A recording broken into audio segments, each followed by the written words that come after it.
Free stuff. I don't think I have to say much more than that. Today is all about how you can get free things for your productions, but then also what we can't use and why.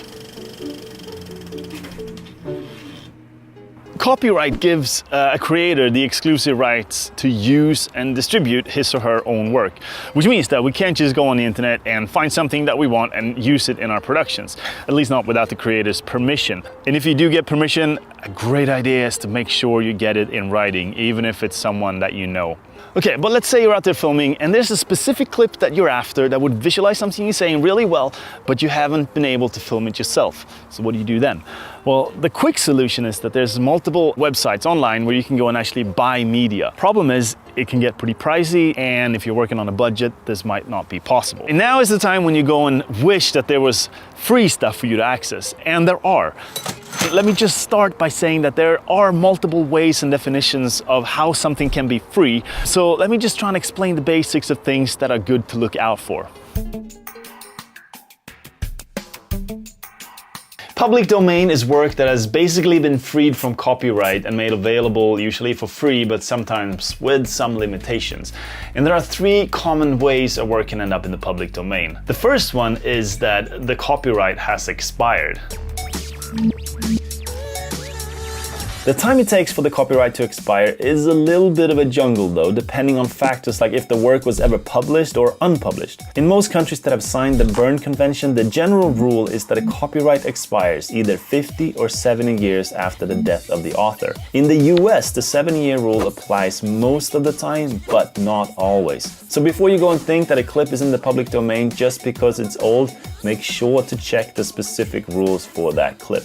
And now you're probably wondering, why doesn't he just give us all the different categories right now and we'll be done with it? Well, the thing is that there's so many different little categories that if I did, this video would probably be about 3 times as long and you wouldn't watch the rest of the video. You would click away and do something else, and I don't want that. So what I'm gonna do instead is I'm gonna add a link below and take a look at that, and you'll probably see what I mean. Really useful information though.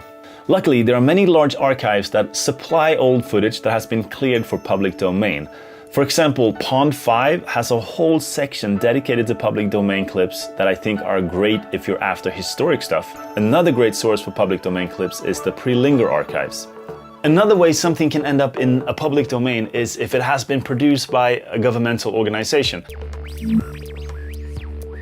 I should point out though that this doesn't apply to all governments, but if we take the US for example, governmental organizations like NASA or NOAA have large public domain archives with footage that can be accessed and used by anyone for free. There are some copyrighted exceptions though in these archives, but these are usually pretty clearly marked so you wouldn't miss it. So let's say you're shooting a video on space, and for obvious reasons it's pretty hard for most of us to go and film that ourselves. Then it's really handy to know that we have all this footage available to us for free on, for example, the NASA website. But remember that you usually have to give credit to the organization and sometimes even the photographer, even if it's works from the government. A third way something can end up in the public domain is through donation. A creator simply donates the right to use their works. And here I really have to mention the incredible work by Mitch Martinez. This is one example of great footage that has generously been made available to the public. But note that even if a work has been made free to the public, there is frequently some kind of license that comes with the media, with limitations to how the works can be used. And so is the case with Mitch Martinez, of course, so make sure you submit a license agreement form. It's super easy, and also for him to keep track of who uses his media. Another popular page is Wikimedia Commons, a page that I sometimes use for still images and sometimes for graphics.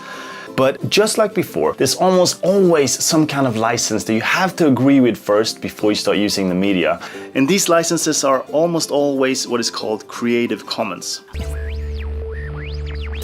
Right, let me try to explain this. So linked to the license, you will find one or more of these icons, telling us what we can and cannot do with the media. For example, if a work is fully public domain, if you have to give credit, if you may or may not use it for commercial purposes, and what you can do with what is called derivative works based on an original piece. Take this classic example of Da Vinci's Mona Lisa. So here's the original Mona Lisa, and here's the derivative work made by Marcel Duchamp in 1919. Right now, there are 7 combinations of Creative Commons licenses. And I say right now because this has changed in the past, and it could just as well change in the future as well. So make sure you always double check so you know for sure what you can and cannot do with the media.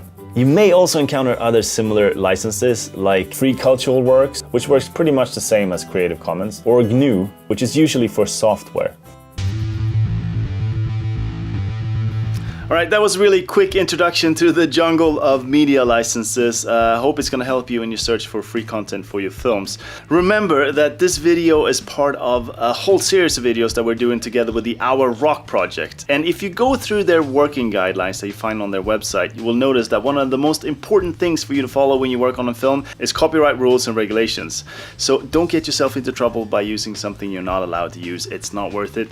And it is really important for the filmmaking community as well. And to get you started, I am going to put some links down in the text below, links to some really good free content that you can use in your films. Thanks for watching and good luck.